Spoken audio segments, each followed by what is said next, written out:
वसुदेवसुतं देवं कंसचाणूरमर्दनं देवकी परमानन्दं कृष्णं वन्दे जगद्गुरुं कृष्णं वन्दे जगद्गुरुं। हरे कृष्ण कृष्ण कृष्ण हरे हरे, हरे राम राम राम हरे हरे। भगवान श्री कृष्ण की जो वाणी और उपदेश गीता के रूप में है, गीता का अध्ययन नियमित करने से व्यक्ति शोक और दुख से मुक्त हो सकता है। इसलिए गीता के शरण में आए। गीता गंगोत्कम पीत्वा पुनर्जन्म न विद्यते और भय शोकादिवर्जितः। आज भगवान श्री कृष्ण की कृपा, गीता की 13वें अध्याय जो प्रकृति पुरुष और चेतना में भगवान श्री कृष्ण जो परम दयालु हैं, उन्होंने ज्ञान के 20 साधन श्लोक संख्या 8 से लेकर के 12 तक के श्लोक में, इन 5 श्लोक में भगवान श्री कृष्ण ज्ञान के 20 साधन बताते हैं। यदि जीव इस को विधि के द्वारा आनंदित होकर के अनन्य भक्ति के द्वारा यदि इस उपदेश को पालन करे, अपने आचरण में लाए, तो वो आत्म साक्षात्कार और परम सत्य का जो दार्शनिक खोज है वो करने में समर्थ हो सकता है।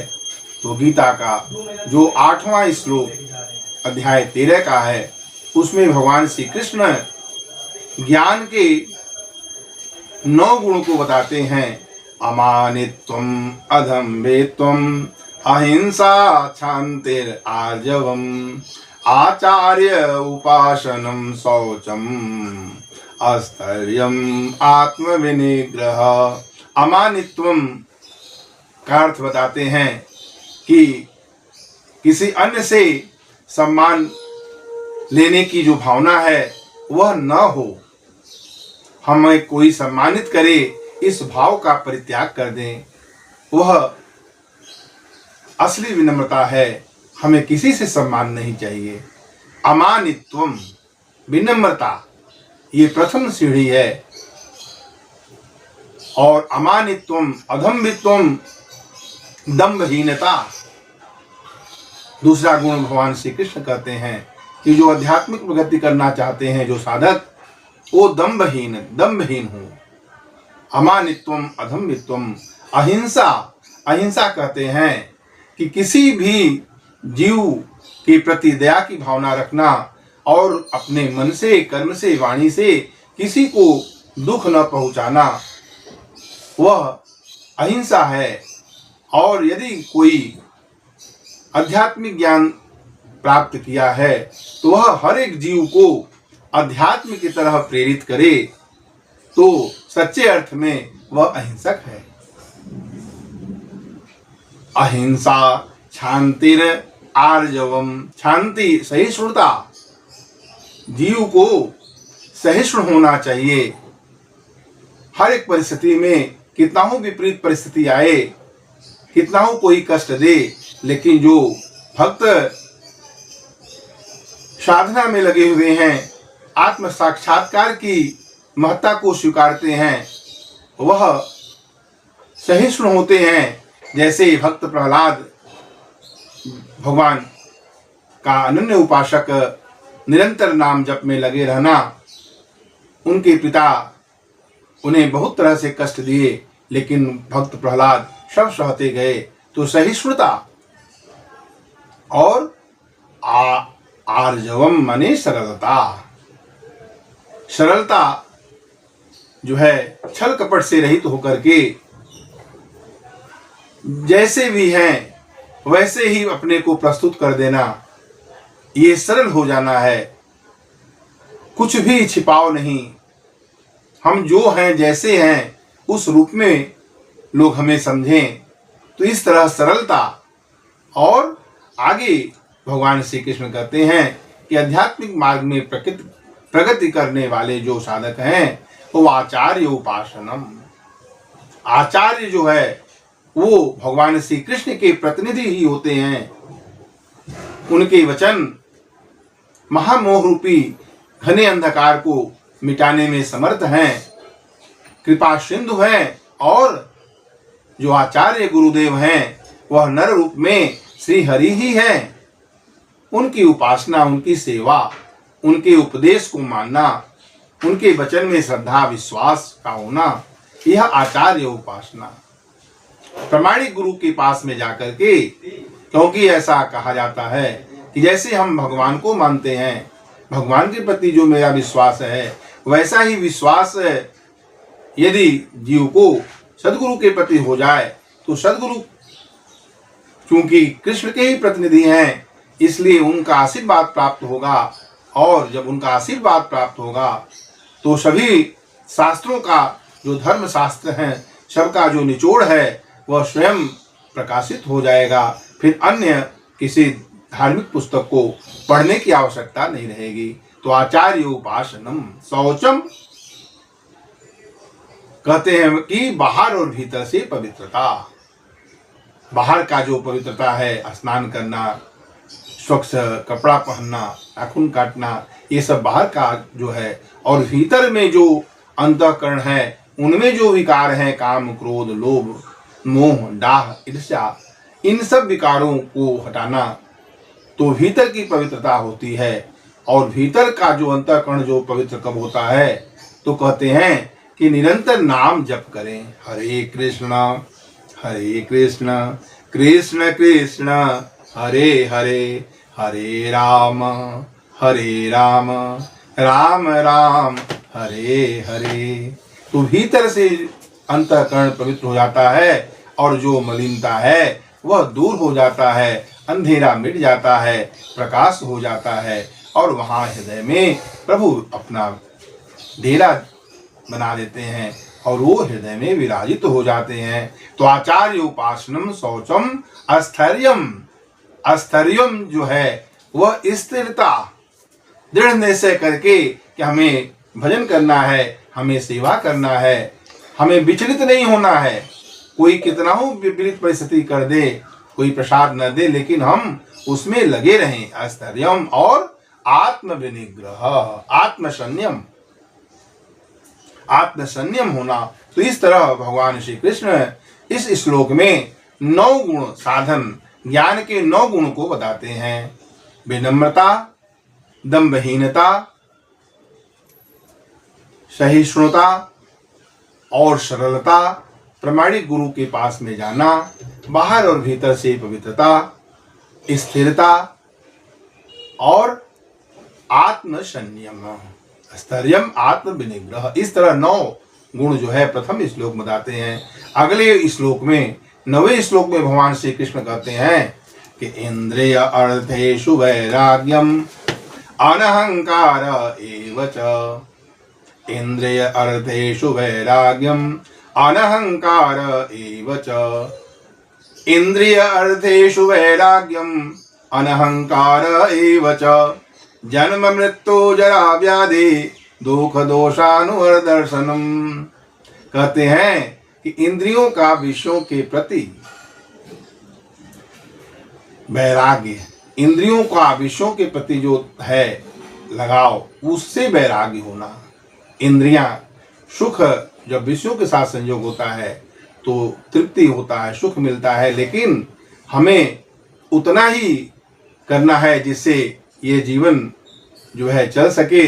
तो इंद्रिय का विषय के प्रति जो है उससे वैराग्य हो। और अनहंकार एव च, मिथ्या अहंकार से रहित हो जाए। मिथ्या अहंकार, अहंकार तो है मैं ब्रह्म हूँ, मैं भगवान का सेवक हूँ, ये तो ठीक है, पर मैं बहुत बड़ा ज्ञानी हूँ, मैं बहुत बड़ा तपस्वी हूँ, मैं बहुत बड़ा दानी हूँ, ये मिथ्या अहंकार, ऐसा हम कुछ नहीं है। तो कहते हैं भगवान श्री कृष्ण कि मिथ्या अहंकार से रहित अनहंकार एव च, और जन्म मृत्यु जरा व्याधि के दोषों की अनुभूति, यह दुख रूप है। जन्म के समय भी दुख होता है, मृत्यु के समय ऐसा संतों के श्रीमुख से सुने हैं कि मानो 40,000 बिच्छू ने डस लिया हो, ऐसा दुख होता है। और जरा अवस्था, जो वृद्धावस्था आता है, तो वह भी दुख देता है। और रोग जब ग्रसित होता है जीव, तब भी दुख पाता है, क्योंकि शरीरम व्याधि मंदिरम। तो जन्म मृत्यु जरा व्याधि दुख दोषान वर दर्शनम।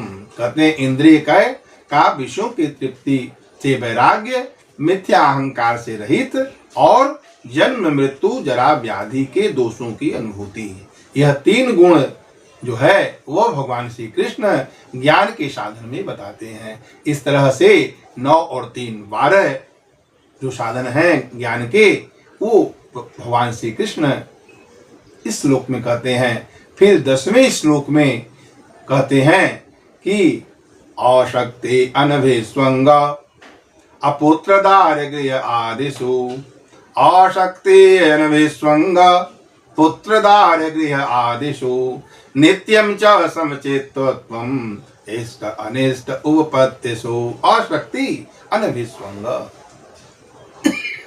अशक्ति अनभिस्वंग पुत्र दारिद्र्य आदिषु, पुत्र में, संतान में, पत्नी में, घर में, और आदि जो वस्तुएं हैं, धन संपत्ति, उन सब में जो हमारी ममता से मुक्ति, अशक्ति जो लगाव है वो न हो। अनभिस्वंग पुत्र दारिद्र्य आदिषु, और नित्यम च समचित्तत्वम्, नित्य निरंतर जो है वह इच्छित वस्तु, इष्ट वस्तु या अनिष्ट अवांछित पदार्थ, इसको प्राप्त करने की इच्छा न होना, और दोनों में समभाव रहना, बुरी घटनाओं में और अच्छी घटनाओं के प्रति समभाव की स्थिति। तो इस तरह 3 और बताते हैं, तो 15 साधन ज्ञान के बताते हैं कि इससे ममता जो है, इस ममता से मुक्ति होनी चाहिए।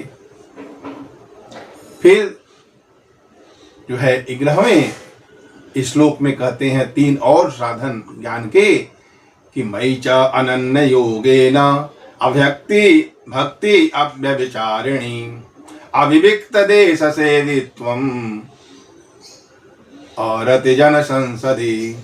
मयि च, यह बहुत ही महत्वपूर्ण है कि मयि च अनन्य योगेन, मेरे में निरंतर अनन्य भक्ति। कहते हैं हर एक घटनाओं में, बुरी घटनाएं हो चाहे अच्छी घटनाएं हों, सब में संभाव रहे, और मेरे प्रति निरंतर अनन्य भक्ति हो। और मयि च अनन्य योगेन अभक्ति व्यभिचारिणी अविविक्त देश सेवित्वम्, और एकांत में रहने का इच्छा। आदमी, मनुष्य कितना आध्यात्मिक प्रगति किया है, वह इससे पता चलता है कि हम एकांत में रहने में कितना समर्थ है। एकांत में मन का लगना, और एकांत में मन जब हो तो वहाँ नाम जप, निरंतर जो है प्रभु का चिंतन, स्मरणम पाद सेवनम श्रवणम कीर्तनम, इन सब चीजों में मन का लगे रहना।